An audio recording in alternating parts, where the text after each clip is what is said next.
Well, good morning, everyone. And I always love to start the day by saying, welcome. It's a wonderful, beautiful day in San Diego. I first want to, and I'm Toni Atkins, Speaker of the California State Assembly, and I want to first welcome and say thank you to Governor Brown for signing the budget here in America's finest city.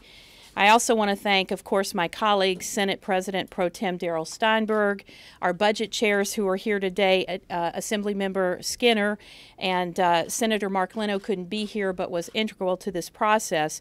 I want to thank you all for being here today and for your leadership throughout the budget process.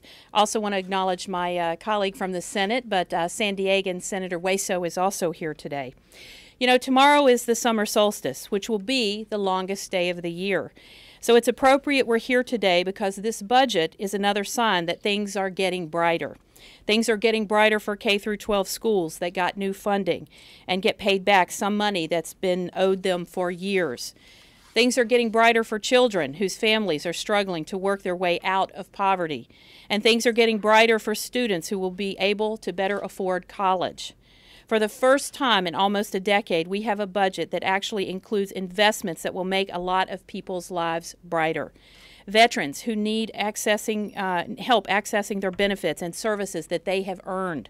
Working parents who depend on child care to keep their jobs. Construction workers who will have good-paying jobs building affordable housing.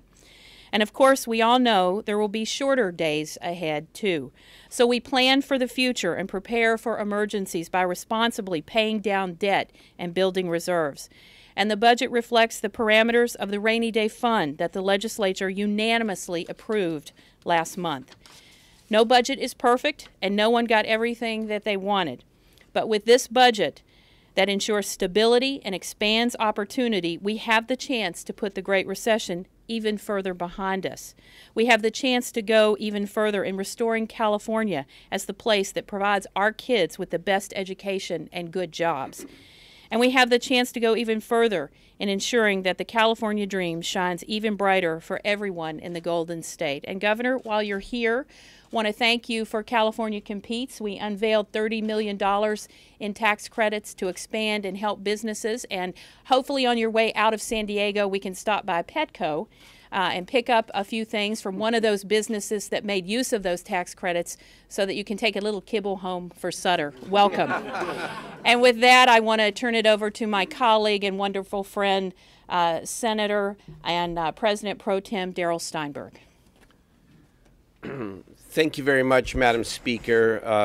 It's been wonderful working with you this year. I know it'll be a short time for us together, but you did a great job. And I want to thank the governor for his steady and strong leadership, not only this year, but over the last 4 years, and my colleagues, both in the Senate and the Assembly, specifically Senators Leno and Skinner, for leading the budget process, and to welcome my colleague, Senator Hueso. This is my last budget, and I can't help but reflect a little bit on the journey that we have all been on as Californians together. And I remember 5 years ago, after a long budget negotiation and another late budget, the four legislative leaders and the former governor posed for a picture.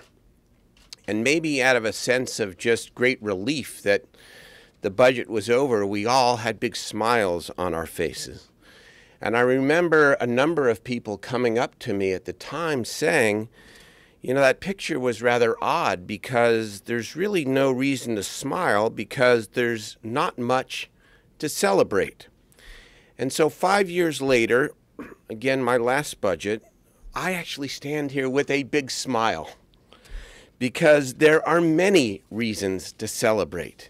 As Speaker Atkins said a moment ago, the budget is balanced, and we actually have healthy surpluses. We have a real plan to pay off debt. We have a robust rainy day fund to assure that when the inevitable economic downturn comes, we don't have to make deep cuts, or at least as deep a cuts ever again. And we have the beginnings of a restoration strategy that will help the people and its economy. This year, we made major advances in preschool and early childhood education for the second year in a row. we're able to invest $250 million for the Career Pathways Trust Fund. In my view, the leading strategy in our state to connect high school education to the modern economy and high-wage jobs. We are going to invest billions of dollars in public transit, commuter rail, and intercity rail, and thanks to the Speaker and her leadership, a permanent source for affordable housing. For the second year in a row, we're beginning to restore the cuts that affected the most vulnerable and the poor in California. There is so much more to do. But as I exit, I take great relief in the fact that in 2014, for California, its budget, its economy, and maybe most importantly, the public's confidence, that 2014 bears no resemblance to 2009 when I started. I again want to thank the governor, the Speaker, the legislature, all of us who stepped up and stood up, and especially the governor, who came in a very difficult time in 2011. And even as we've had our inevitable negotiations and disagreements, they've all been really under the same umbrella and with the same direction and set of values that California must recover. And California is recovering. And that's great news for all the people that we are proud to represent. It's my privilege to turn the podium over to the governor of the state of California, Jerry Brown.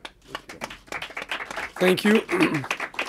It is a very happy and solid day in California when we get a budget that's on time. And for that, I want to thank all the legislative leaders, Senate and Assembly, that made that happen. California is demonstrating that the majority can actually govern. Unlike Washington, which is mired in gridlock and partisanship and extreme polarization, the state government in California is actually working with a majority vote framework, but with a lot of cooperation from the minority party as well.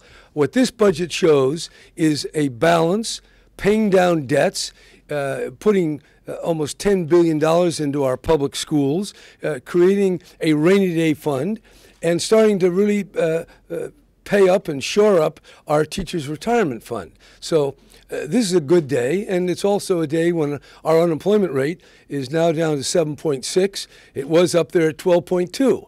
So the economy is working, California is working, and your state government, by no means perfect, by no means solves all the problems forever. That's not the way life works. Every year we have issues, and every year there's something to be done.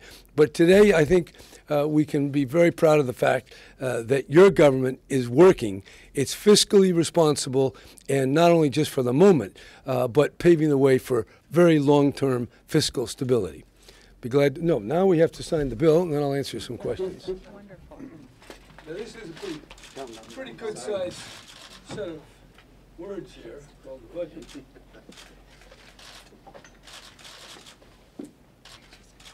In fact, we can get agreement on something this complex.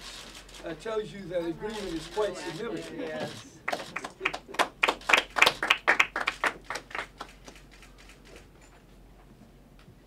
Take any questions, and ones I can't answer, I have some experts over here that We can. brought Nancy. Good.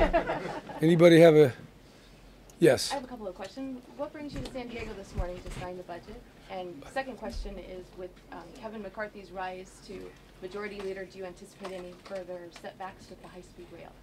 Well, first of all, I'm here because Tony Atkins is from San Diego, and she has a lot of clout.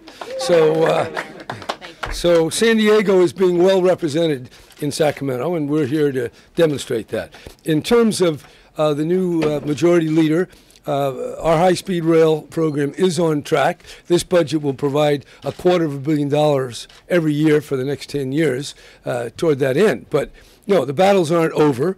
We have lawsuits, we have complaints, we have opposition everywhere you look. But I would just contrast what America's doing and what China's doing. China this year will complete a 1,000-mile high-speed rail to Tibet. They did it in 5 years. They have 6,000 miles of high-speed rail. California doesn't have 1 mile, or America, or the Western Hemisphere. I think we can do it. And this high-speed rail is cheaper than more freeway lanes and more airport runways. It's better for the environment, and it's a lot better to sit on a train, because I've sat on these high-speed rail in France and in China. So it's a great opportunity, and it's very important to show that America is right up there with all the other nations, like China, like England, like France, like Germany, like Thailand, like Spain. Come on, let's get with it. We want to be a superpower, then we can put our trains on a high-speed program, and we're doing that. Governor, two questions, if I may. The capping of the reserves that school districts can keep, your critics say that that's a payoff to the teachers union, question one. Question two, aren't the projections on the budget about tax revenue kind of ominous? They're talking about it's not going to nearly be as rosy as the budget presupposes? Well, 1 and 2. my proposal, 2 and 1, my proposal is less rosy than the legislative analyst's proposal. So it is it's the best judgment, not of me, because I'm not an economist, but of the economists that work for Mr. Cohen over here, and he tells me they do the best job they can. So look, it's the biggest geniuses in the world presided over the absolute collapse of the financial system. And these were smart, very rich, very powerful people, and they totally screwed it up. So we need humility, but we have a program, and we have a rainy day fund that will help us get over anything that comes down. So I think we're being prudent. And I don't know who the heck would say our budget analysis, probably another economist, and I won't tell you what Harry Truman said about economists. Now, the other thing you mentioned, this little mechanism inside our budget, that's part of the complexity of the way government works. It's not perfect, but I think we can manage it without any real great difficulty. Payoff to the teachers union? Those are strong words. I would say it's part of a legislative process where no one gets everything they want, but everybody has enough stake in the outcome that they support the process and the result. And I'm here to get things done, not to engage in theological niceties or perfection, which is not our calling in the political world. Governor, is the rainy day fund untouchable until?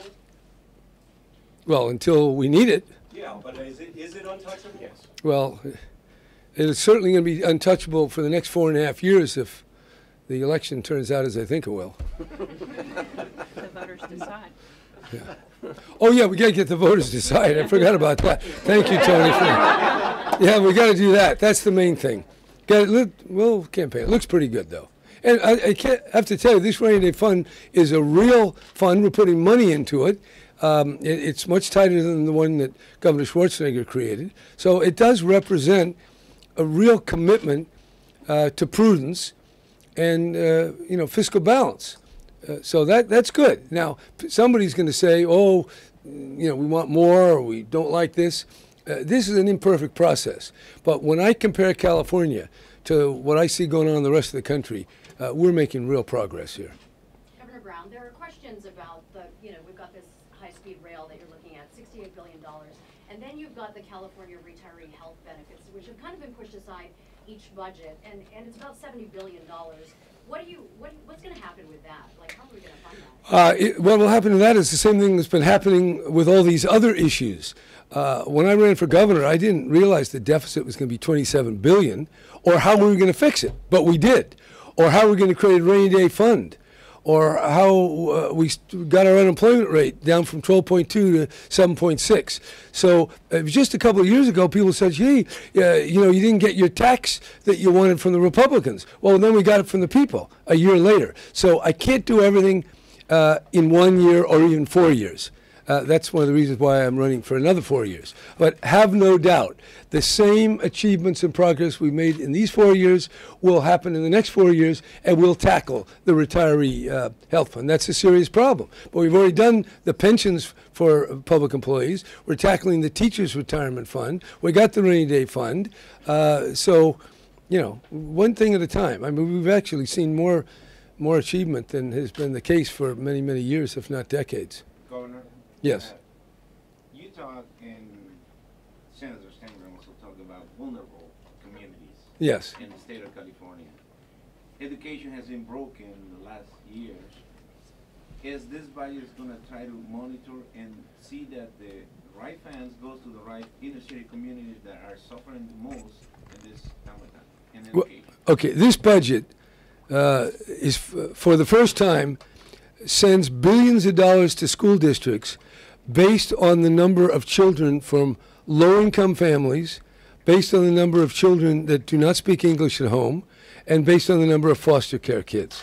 So this is a disproportionate distribution, not an equal distribution, which was the cry for many decades, but giving more money to those who are in a more difficult situation. Now, what's the accountability mechanism? The accountability mechanism is the local accountability plan, which is being filed in every county by the end of this month. And that plan will show you how the money is spent and how it aligns with the goals of helping those who are facing the greatest challenges. And it's locally based, but it has a framework of 8 different priorities that the state set, and now it will be up to the people of San Diego and Orange and other counties to make sure that our schools do exactly what we expect them to do. Governor, can you talk a little bit more about the drought relief and what's being done to fix the drought here in California? Well, we do have a water action plan that deals with conservation, that deals with helping families that have been put out of work because of the drought, with different kinds of restrictions to use money, rather use the water more effectively, water transfers. We have a lot of programs, but given the fact that drought is intensifying, we're going to have to do more. And when I say we, I mean every citizen and every water district in every jurisdiction in California. So we've gone a long way, but we don't do everything all at one leap. We take steps, and from the looks of the drought, we'll be taking more steps in the coming months. And then how much money is allocated to the drought response? About over $600 million that comes from some of the existing water bonds and other sources of funds. So, yeah, there's a lot to be done, but at the end of the day, if it doesn't rain, people have to adjust and restrict their use of water, and that is not at the level that it's going to have to be if the weather holds the way it appears to be. A non-budget question, if I may? Yes. Last year, you signed SB 260, Lonnie Hancock's bill, in a couple of which you're going to be asked. Can you tell me the topic? There's only 2,000 bills, and I know about 1,000 of them, but I think this is in the other 1,000. Offenders under age 18, Oh, yeah. potentially allowing them Right. to be released, Right. paroled faster than if they had Right. been adults. A couple of weeks, on your desk, you will see a request from the parole board to parole a killer of a San Diego police officer. Philosophically, would you parole a cop killer? Is it a higher threshold than if the victim had been not and on duty? It is a very high threshold, but I will tell you, our law requires that if people meet the terms of parole, then there are conditions under which the parole board properly should grant parole. The parole board in the first instance decides that, and in the second instance, I decide that. So these are very delicate and important decisions, and I take them very seriously. I just reviewed 19 paroles yesterday, and I review them very carefully, spend many hours every week going over it, and I'll go over that. But I will tell you this, it's not just what the governor does, because the courts will overrule a governor or a parole board if the courts feel we've made the wrong judgment. Now, we do have a penalty called life without parole, and then we have another penalty called life with parole. And whenever you have that second, theoretically, there's a time when people get released. Higher threshold in your discretion for a cop killer? I would certainly say there's a higher threshold for my taking a hard look at this. I want to be very careful about the legal standard, because I've already been, I've rejected 35 parole grants, and I've been reversed by the courts, who said I was not applying the law properly. So I want to be very careful how I react to this, and you'll find out in the next couple of weeks what it looks like. I have not seen the case. I can only take them every week. They put a certain number on my, but don't worry, when it comes to law enforcement who's out there defending the people, they certainly are entitled to great respect and great protection by the state of California, and I will certainly look at the case in that light. Governor, what about the criticism from some Republicans that the spending increases rely on temporary tax increases? How concerned are you about the future once those increases? I'm always concerned about the future, but I would say this budget is paying down debt. As you pay down debt, you don't have debt service in the budget. We're finally paying off the Schwarzenegger so-called economic recovery bond. That costs us $1.5 billion every year. So that is going to be a gain that because we're avoiding a cost. So I'm trying to put this budget together that it will work without a tax, even if the tax goes away, or when it goes away. Anybody else? Thank you very much. Thank you.